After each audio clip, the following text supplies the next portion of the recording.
Hello everyone, আমি ভাস্কর। আজকে কথা বলবো রাজ চক্রবর্তীর পরিচালনায় যে বাবলি যে মুভিটা 15ই আগস্ট মুক্তি পেতে চলেছে, সেই মুভিটার ট্রেলারটা আজকে মানে মুক্তি পেয়ে গেছে।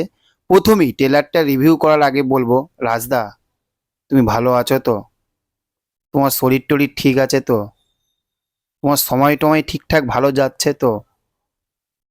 না হলে আজকে রাজ চক্রবর্তীর ছবি রাজ চক্রবর্তীর ছবি এই রকম আমরা ভাবতে পারি না।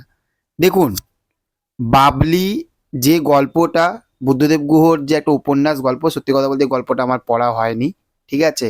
কিন্তু এই যে ট্রেলারটা দেখলাম, এই ট্রেলারটা দেখে এই রকম তো আমরা তো স্টার জলসা, জি বাংলায় আমাদের মা বা দিদিরা যারা সিরিয়াল দেখে, বা আমিও মাঝে মাঝে সিরিয়াল দেখি, ঠিক আছে? যখন সময় টময় একটু পাই, 10-15 মিনিটের মতন সিরিয়াল দেখি। তো এইরকম তো আমরা তো স্টার জলসাতে তো হামেশাই দেখছি। তাহলে আমরা হলেতে গিয়ে কেন দেখতে যাব?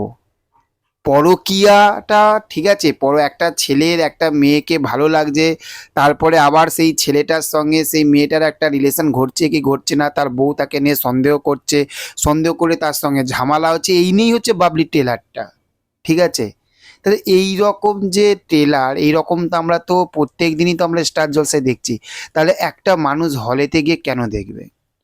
তার কারণ বলছি, বিশ্বাস করুন, এই বইটা বাবলি, এই যে বইটা, এই বইটা কিন্তু সিনেমা হলেতে কিন্তু ব্যাপক লেভেলের বিজনেস করবে, সিরিয়াসলি বলছি। তার কারণ হচ্ছে আমাদের কলকাতাতে সত্যি কথা বলতে মাল্টিপ্লেক্সে এখন মানুষ এই রকমই বই দেখে, আর এই জন্যই রাজদা এই রকমই একটা বই তৈরি করলো। কিন্তু মানুষটাকে আমরা রেসপেক্ট করি এখান থাকতে মানুষটাকে আমি স্যালুট জানাতাম, বিশ্বাস করুন। তার কারণ আমি তখন ইউটিউবে ভিডিও করতাম, ইউটিউবারও তখন হয়নি আমি, যখন দেবদার সঙ্গে চ্যালেঞ্জ বইটা বেরিয়েছিল, বা রিসেন্টলি এই জাস্ট কিছুদিন আগে আমরা আবার প্রলয় যেটা দেখলাম। আবার প্রলয় দেখার পরে যদি এই রকম যদি বই দেখি, তাহলে আর কিছু বলার নেই। এই মানুষটা যদি সেফ জোনে বারবার যদি সেফ জোনে খেলার জন্য চেষ্টা করে, তাহলে বাংলা ইন্ডাস্ট্রি কোথা থাকতে এগোবে? সিরিয়াসলি বলছি, বাংলা ইন্ডাস্ট্রি কোথা থাকতে এগোনোর কিচ্ছু নেই। ট্রেলারটা আমার কেমন লেগেছে, আমার ফিডব্যাক দেখে তোমরা বুঝতে পেরে গেছো। যারা দেখোনি দেখো, 15ই আগস্টে এই সিনেমাটা মুক্তি পাবে, অবশ্যই তোমরা হলেতে গিয়ে দেখো।